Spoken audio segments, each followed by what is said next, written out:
Soy Cristina Becerra y soy parte de la iglesia FBN Puerto Montt. Hoy quiero hacerte un recuerdo a ti que estás viendo este video de que Dios no se ha olvidado de ti, de que Dios está y estará siempre contigo, de que también tienes un propósito y de que eres muy pero muy valioso para Él. No te olvides nunca de eso. Si tienes algún conflicto o necesitas hablar con alguien, no dudes en hablar con Él, porque Él te estará escuchando. Espero que el que esté viendo este mensaje esté muy bien y espero verlos a todos muy pero muy pronto. Eso, bendiciones.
hace mucho, pero mucho tiempo, Dios se encontraba muy triste, porque la maldad de todo el mundo era muy grande. Dios había decidido destruir toda la tierra, a los seres humanos y a todos los animales. Pero entonces apareció Noé, el único hombre bueno, sincero y que amaba a Dios. Un día Dios le dijo: Noé, el mundo está lleno de violencia y de maldad. Por esto he decidido destruirlo. Vendrán lluvias muy fuertes que inundarán todo el lugar.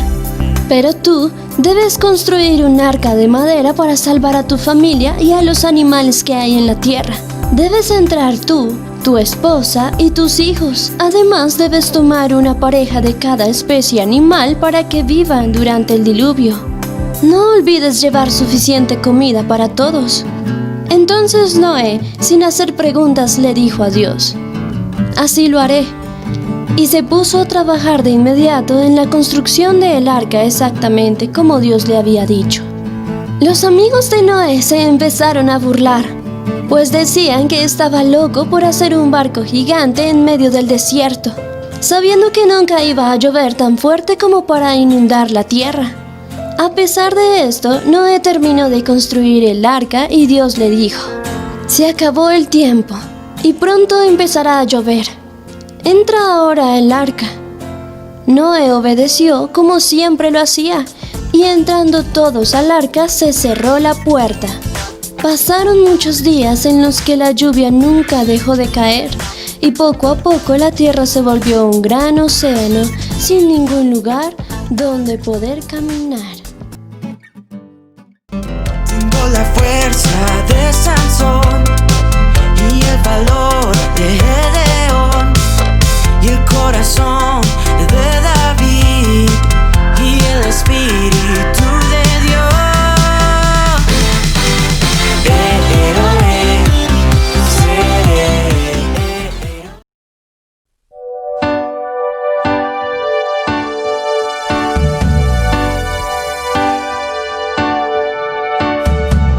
Soy escogido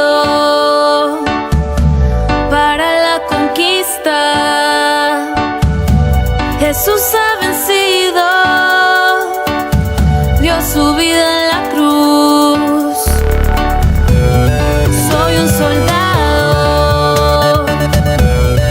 y voy marchando. Dios está conmigo. Tengo la armadura. Tengo la espada en tu palabra. El yelmo de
hermanos, Dios les bendiga, muy buenas tardes. Estamos aquí sirviendo al Señor, estamos desde la casa teniendo esta hermosa reunión de adoración familiar. Ya pasamos el tiempo con los niños, a adorar, a alabar al Señor, y ahora nos toca a nosotros poder escuchar la palabra del Señor. Y quiero invitarlos a que ustedes nos puedan acompañar en esta tarde a poder leer el pasaje que hoy les quiero compartir. Este pasaje también tiene que ver con uno de los milagros que el Señor hizo, o una sanidad que el Señor hizo en la vida de otra de las personas que aparecen en el relato de la palabra del Señor. Quiero invitarlos a que me acompañe al libro de San Mateo, capítulo 8, y del versículo 5 vamos a darle lectura allí a la palabra del Señor. Dice: entrando Jesús en Capernaum, vino a él un centurión rogándole y diciendo: Señor, mi criado está postrado en casa, paralítico, gravemente atormentado. Y Jesús le dijo: yo iré y le sanaré. Respondió el centurión y dijo: Señor, no soy digno de que entres bajo mi techo, solamente di la palabra y mi criado sanará.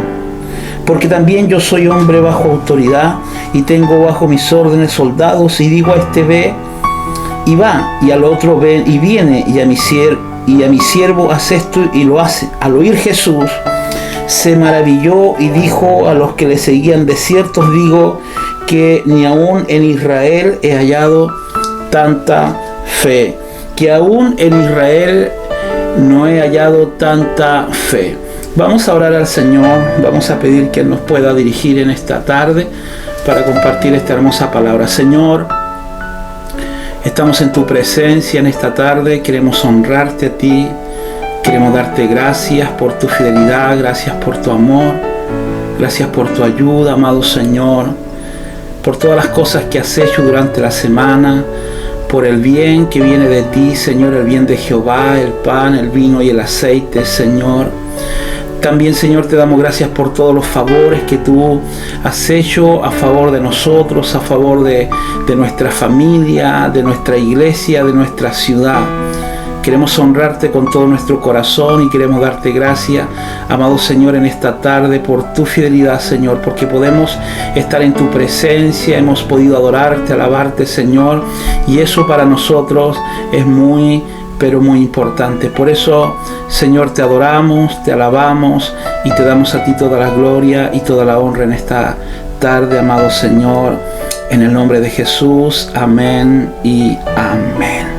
Muy bien, querida iglesia, aquí tenemos el caso donde el Señor sanó a un siervo de un centurión, ya el siervo de un centurión. En la Biblia nos encontramos con varios relatos que tienen que ver con los centuriones, y aquí nuevamente el Señor interviene en un siervo, en un criado de un centurión, ¿ya? Mire, los milagros de Jesús nos ofrecen poderosos principios para conocer el corazón de nuestro Señor, ¿ya? Nos muestran su interés por las personas y por su poder, ¿ya? Nuestro Señor desea otorgarnos amplias bendiciones espirituales, pero también Él desea sanarnos y desea también suplir las necesidades que cada uno de nosotros tiene. La Biblia dice en Filipenses 4:19: mi Dios pues suplirá todo lo que os falte conforme a sus riquezas en gloria en Cristo Jesús. El acercarnos al Señor y exponer nuestra necesidad, no debemos olvidar que el poder es de Él. Sí, de Él viene la ayuda, de Él viene el poder sanador para nuestra vida.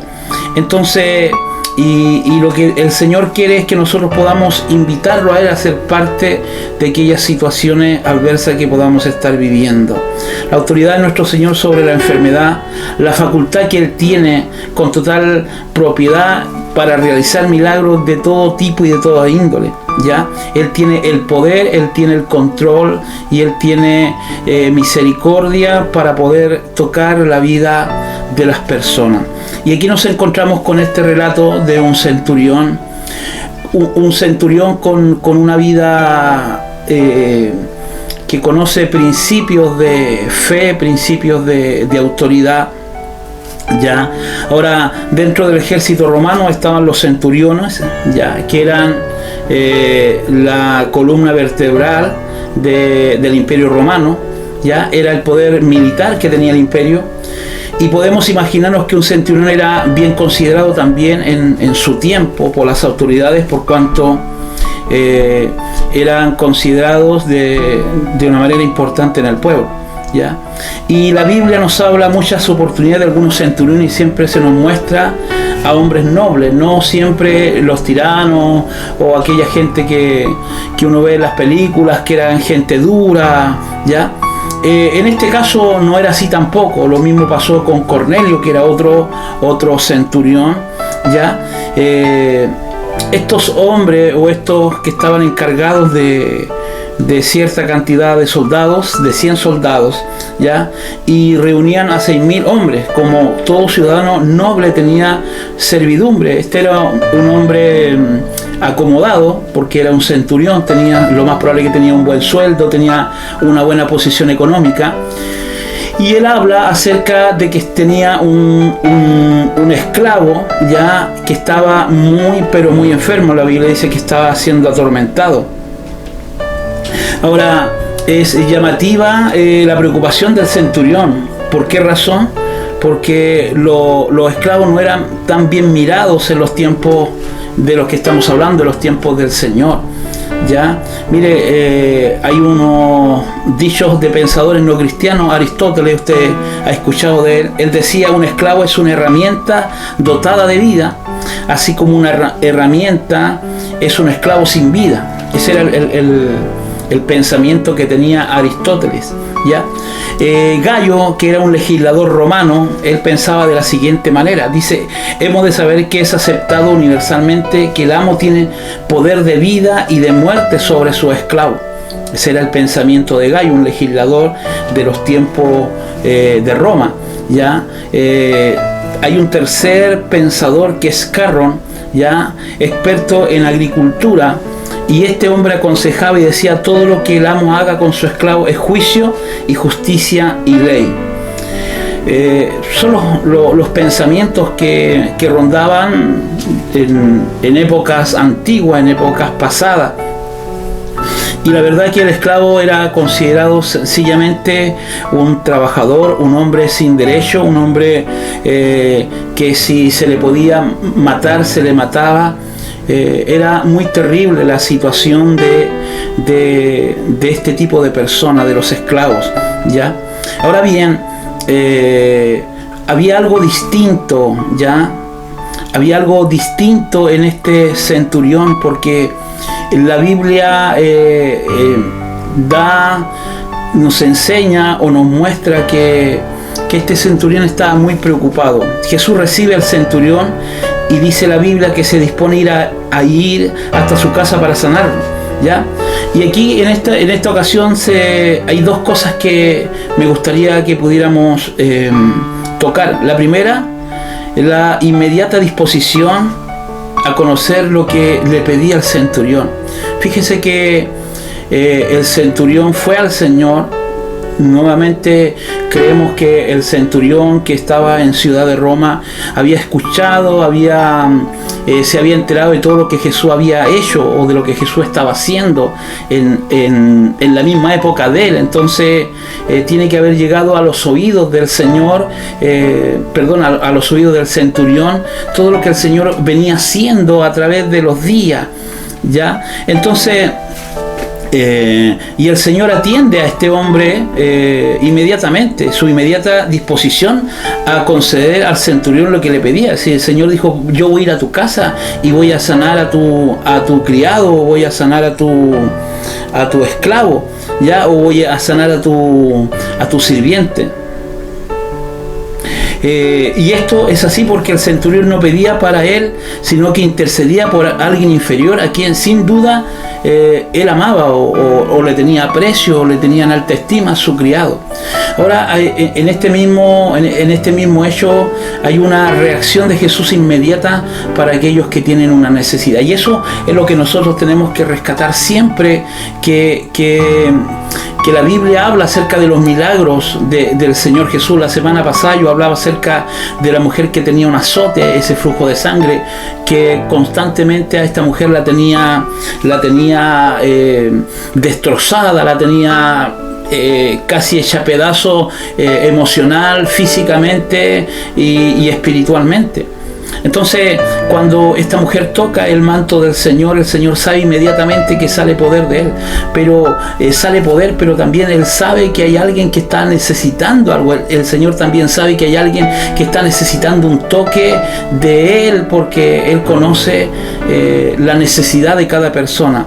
Entonces, yo quiero compartir en esta tarde con usted una de estas cosas importantes, que Jesús siempre va a tener una predisposición a tu necesidad y a mi necesidad. Siempre hay una predisposición de parte del Señor. Hubo un hombre que se acercó y le dijo al Señor: Señor, si quieres puedes limpiarme. Y el Señor dijo: quiero ser limpio. Entonces siempre hay una predisposición de parte del Señor para los necesitados, para aquellas personas que necesitan al Señor. Y aquí vemos un centurión. En este relato vemos un hombre que apreciaba a su criado y había una necesidad.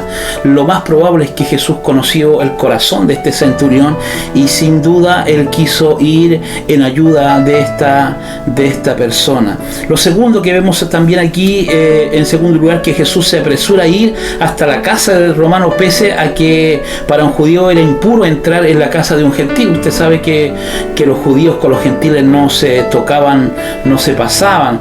Ya, y una vez más Jesús prioriza el amor sobre la fría letra de la ley judía. Jesús siempre estaba por sobre la ley, en el sentido de que si alguien necesitaba de su ayuda, entonces no importaba el lugar donde esa necesidad estuviera. Ya, a pesar de que los judíos y los gentiles no se trataban, el Señor quiso ir a la casa de un romano, quiso ir a la casa de un gentil, quiso ir a la casa de un no creyente, quiso ir a la casa. La razón es porque Él siempre va en ayuda de aquellos que lo necesitan. De la misma manera, querida iglesia, queridos hermanos, queridos oyentes, de la misma manera, hoy día Dios está en la misma postura, en la misma predisposición de parte del Señor. A pesar de que hoy no está presente con nosotros, no está físicamente presente, pero quiero decirles, quiero compartir esta palabra, que de la misma manera que el Señor tuvo esa predisposición para ir a la casa de este centurión, de la misma manera Dios tiene el mismo deseo de ir a tu casa, de ir a tu familia, de ir a tu hogar, para que pueda ocurrir el milagro que tú y yo estamos necesitando. Entonces Dios quiere intervenir, ya Dios quiere obrar, Dios quiere mover su mano. Ya, el centurión era un hombre que había puesto su fe en Jesús.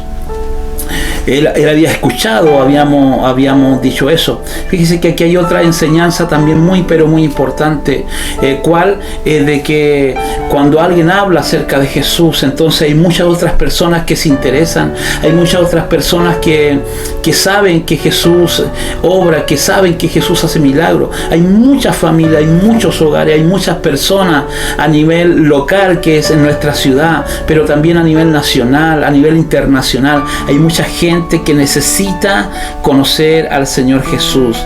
Ya, este hombre había puesto la fe en el Señor, sabía que era la única persona que podía tenderle la mano y podía darle la ayuda en esta ocasión. Solo el Señor podía obrar en la vida de su criado. Mire lo que dice el pasaje en este relato. Dijo: solamente di la palabra y mi criado sanará. Solamente, Señor, di la palabra. Ahora, ¿por qué dice eso? Porque él se encontraba inmundo, se encontraba impuro, se encontraba que no merecía que el Señor fuese a su casa. Habían cosas en el corazón seguramente de él que él sabía que no era necesario ir a la casa. Pero también la palabra del Señor nos enseña que este hombre tenía también autoridad. Él, de hecho, lo comienza a hablar, lo comienza a decir. En el versículo 9 dice: porque también yo soy hombre bajo autoridad y tengo bajo mis órdenes de soldado, y digo a este ve y va, y al otro ven y viene, y a mi siervo haz esto y lo hace. Entonces aquí hay un principio también de reconocimiento de la autoridad que tiene Jesús. Quiero decirles, querida iglesia, que Jesús tiene todo el poder. La Biblia dice que el Señor le dio todo poder en el cielo, en la tierra y debajo de la tierra. Toda potestad me es dada, dice la palabra del Señor. Toda potestad en el cielo, en la tierra y debajo. Entonces el Señor tiene el poder, el Señor tiene la autoridad absoluta para ir en ayuda, no solamente de ser sanado, no solamente de poder de recibir un milagro, sino también de poder resolver las situaciones que tenemos en nuestra alma, esa herida, esas situaciones adversas, crueles que nos han pasado. Bueno, Dios tiene el poder para poder solucionar eso. Mucha gente no ha podido perdonar a su adversario. Mucha gente ha vivido vive con resentimiento, con pensamientos de muerte, con pensamientos de ira. Quiero decir que no solamente el Señor aquí está ayudando al ciudadano romano para sanar a su criado, sino que también Dios está disponible para sanar el alma, para sanar el corazón de las personas que lo necesitan. Lo que quería decir es que así como él tenía autoridad absoluta sobre sus soldados, de la misma manera Jesús tenía autoridad absoluta sobre la enfermedad que azotaba a su criado, y por extensión reconoce la autoridad de Jesús sobre todas las cosas. Dijo: Señor, no es necesario que vayas a mi casa, di solo la palabra y mi criado será sanado. Al oír Jesús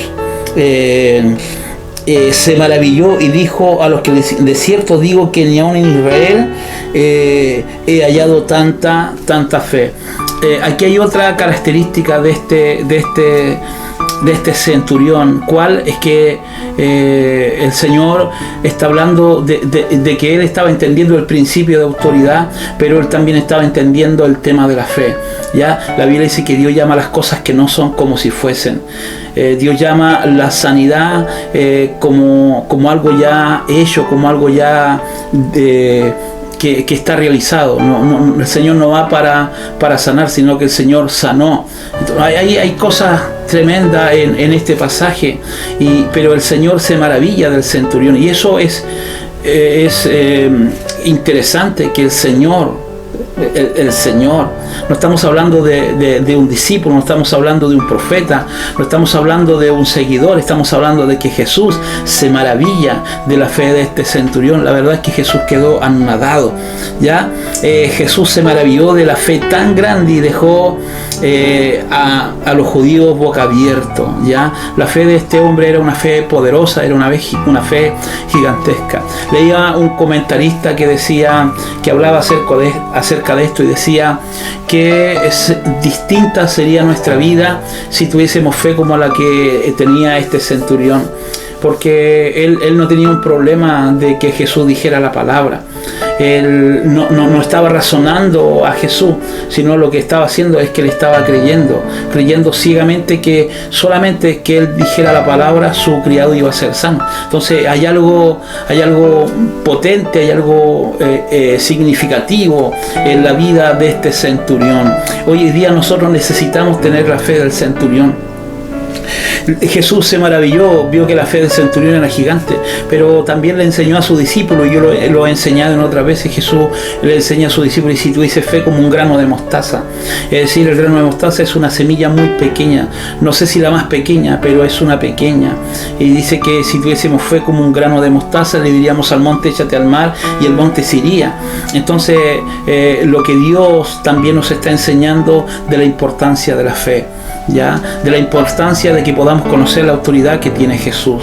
La Biblia dice que Jesús es el dueño y es el Señor del cielo, de la tierra y de lo que hay debajo de la tierra. Jesús es Señor de señores y Rey de reyes para todo, ¿ya?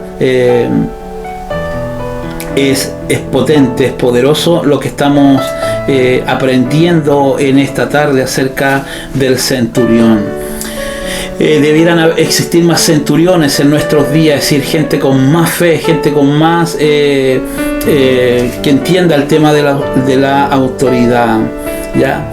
¿Qué fue lo que ocurrió? Conmovido entonces, disponible que se haga la voluntad del centurión, ¿ya? El Señor, el versículo 13 termina este milagro, esta sanidad. Dice: entonces Jesús dijo al centurión: ve y como creíste te sea hecho. Y su criado fue sanado en aquella misma hora. Dice: ve y como creíste te sea hecho. Hay un poder en la fe, hay un poder en creerle al Señor lo que Él está haciendo, ¿ya? Quiero destacar, ya para estar terminando, dos cosas sumamente importantes. La primera lugar es que el centurión tenía un amor por su esclavo, lo que, según hemos visto, es algo extraordinario en el pensamiento social de aquellos tiempos. No estaban para apreciarlo a los esclavos, estaba para que solamente trabajaran y producieran, y esa era la vida de un esclavo.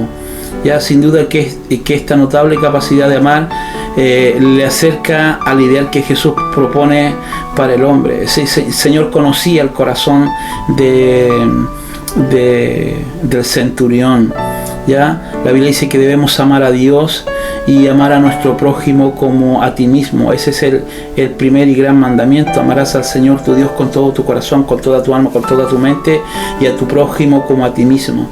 Es decir, lo que estaba haciendo el centurión era lo que Jesús o Dios había estipulado en el Antiguo Testamento, el más grande de los mandamientos: amar a Dios y amar a su prójimo. Él podía haber reemplazado fácilmente a su esclavo. Un esclavo no era caro, y mucho menos para un hombre de influencia. El esclavo estaba paralítico, seguramente enfermo desde mucho tiempo, y el centurión le había preservado en su casa. Es por amor que él pide que Jesús lo sane. Entonces hay un amor. Fíjese que el esclavo hoy día lo podemos contextualizar a la gente que necesita conocer al Señor. Estoy contextualizando un pasaje que hoy día cobra importancia, porque hay personas que necesitan un milagro. Hay personas que necesitan que Dios toque su vida, sus casas, sus familias.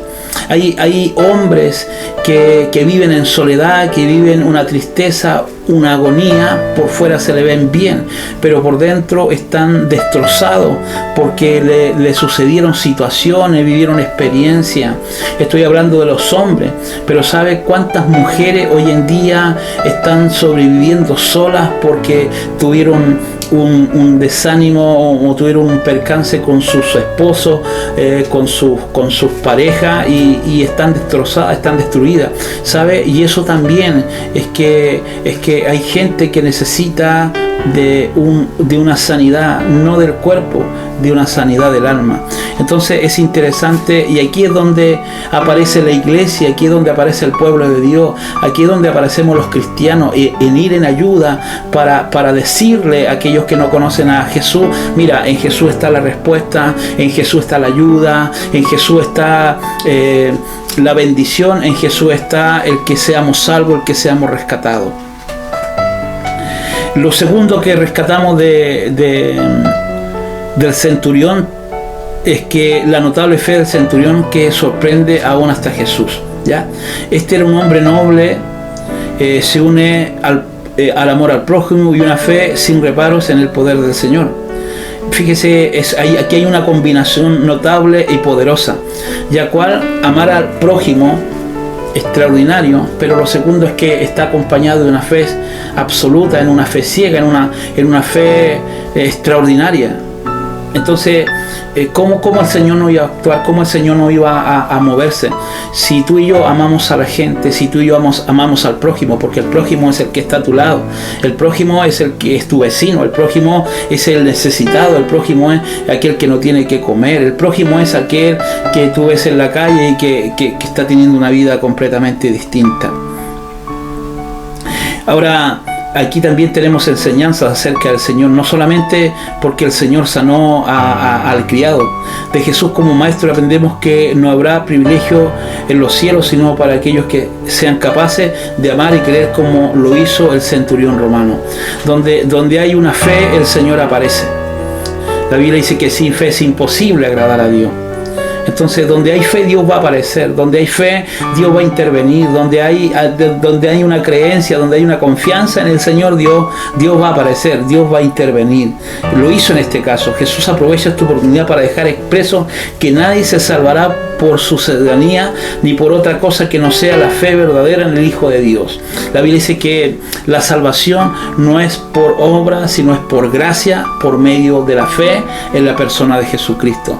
Nadie se va a salvar porque tenga dinero, porque tenga un nombre, tenga una posición, tenga un estatus social o político. No, nadie se va a salvar por eso.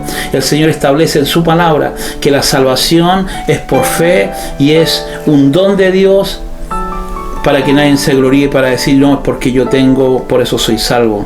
También vemos que Jesús no hizo diferencia entre los hombres. El centurión era soldado profesional de un imperio que sojuzgaba a su pueblo y era gentil. Sin embargo, por hacer el bien, Jesús estuvo dispuesto a ir hasta su casa sin reparar en prejuicio. Jesús no tiene los prejuicios que nosotros tenemos. Jesús quiso ir a la casa de él, pero había una fe de por medio más sobrenatural que Jesús fuera a su casa. Queridos hermanos, querida iglesia, sigamos confiando en que el Señor va a seguir haciendo milagros. En esta pandemia creemos que Dios va a seguir haciendo milagros. En esta cuarentena, en nuestra ciudad, creamos que Dios va a seguir haciendo milagros, ¿ya? Finalmente, la actitud de Jesús nos muestra conmovido por el amor del centurión a su criado y por la fe que él tenía en Jesús.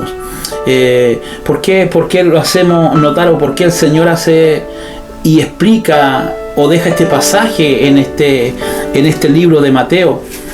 Porque el Señor quiere enseñarnos, quiere explicarnos que el amor al prójimo es una necesidad de hoy en día. Que el amor al que está cerca tuyo, al lado tuyo, entonces es necesario que no solamente respondamos a nuestra fe en Señor, sino que también respondamos a la necesidad que tiene el prójimo. La Biblia dice que tu fe sin obras es muerta. Es decir, tú tienes que tener fe como la de este centurión, pero también tenemos que ayudar a aquellos que lo necesitan. Gloria al Señor. Esta es la enseñanza. Que en medio de una enfermedad hay alguien que está preocupado y que quiere que ese criado sea salvo. Me viene a mi mente y a mi corazón también cuando los amigos del paralítico ven que la casa donde estaba Jesús estaba llena. No se quedaron parados, no se quedaron detenidos, sino que la Biblia dice que lo subieron al techo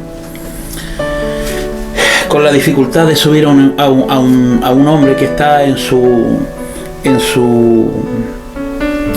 lecho de enfermedad.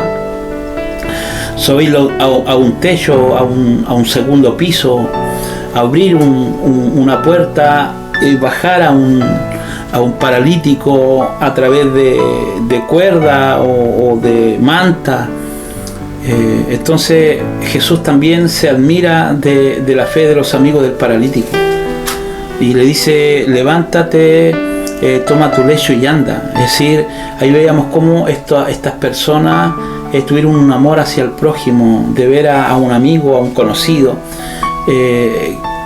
hacer todo el esfuerzo para que él conozca y reciba su milagro. Es un hecho también sobrenatural, es importante, muy pero muy importante. De la misma manera nosotros debiéramos actuar hoy en día con el mismo corazón que tiene el centurión. ¿Cuál? Ese centurión de amar a aquel que lo necesita, nuestro prójimo.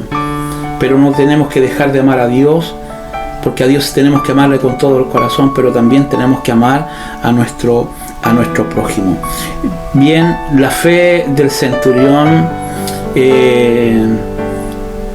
la impresión que tuvo Jesús del centurión,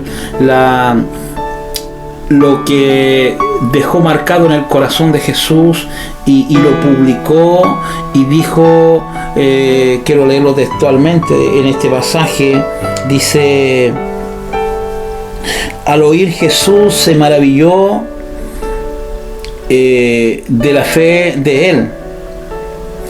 De cierto os digo que ni aún en Israel he hallado tanta fe. Es decir, el Señor está diciendo: ni aún en mi pueblo judío, en los israelitas, en los que saben, los que conocen, los que saben que lo que dice la ley acerca de Él. Pero Jesús dijo: ni aún en Israel he hallado tanta fe. Por eso la fe es parte de nuestra vida cristiana, la fe es parte de nuestro testimonio, la fe es parte de lo sobrenatural, la fe es parte de todo lo que Dios quiera hacer en nuestra ciudad. Así que, querida iglesia, quiero invitarles a que usted pueda volver a leer este pasaje y sacar todas las enseñanzas. Hay un montón de enseñanzas en este pasaje que nos van a servir para nuestra vida.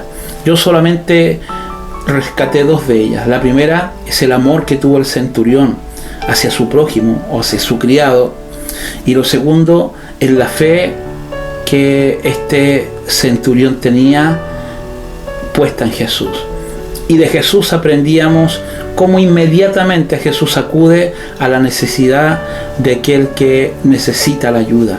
Gloria al Señor. Y si queremos agregar otra cosa, vemos cómo Jesús actúa por la fe de aquel centurión.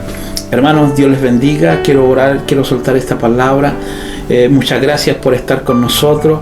Muchas gracias por ser parte de esta familia de la fe. Muchas gracias por ser parte de este ministerio en Puerto Montt Alerce.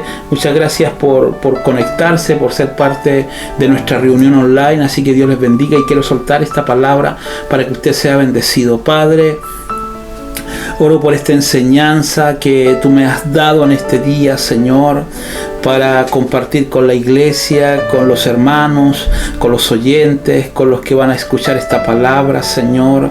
Yo quiero bendecir la iglesia. Tenemos una tarea enorme en esta ciudad, que es alcanzar a los que no te conocen y traerlos de las tinieblas a tu luz admirable. Pero también, Señor, hemos sido llamados a tener una fe, Señor, grande como la que tuvo este centurión.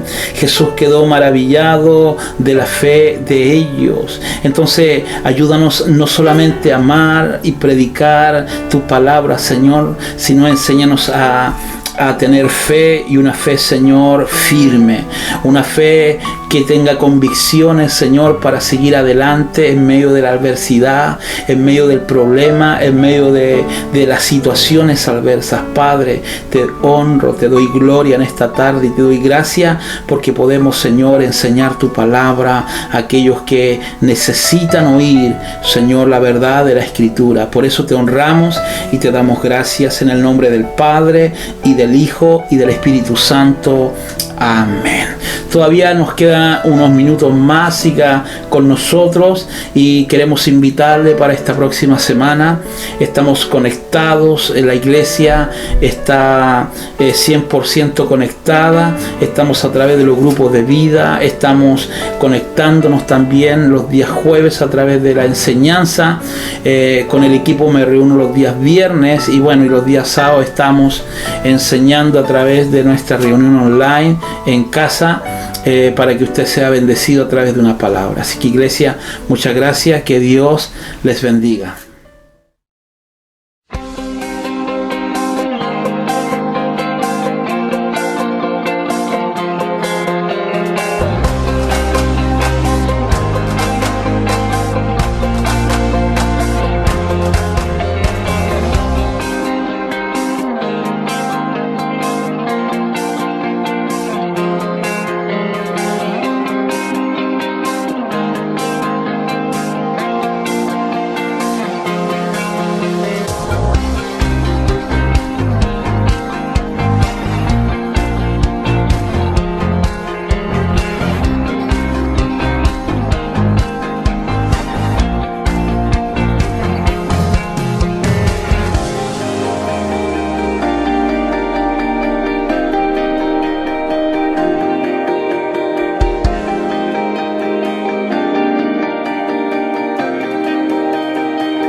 ¿Listos? Cante con nosotros. Vive, Él vive, por siempre reinará. Fuerte. Vive, Él vive, mi Cristo vivo está. Si Él vive en tu corazón, yo quiero que todos juntos aplaudamos así y vamos a danzar.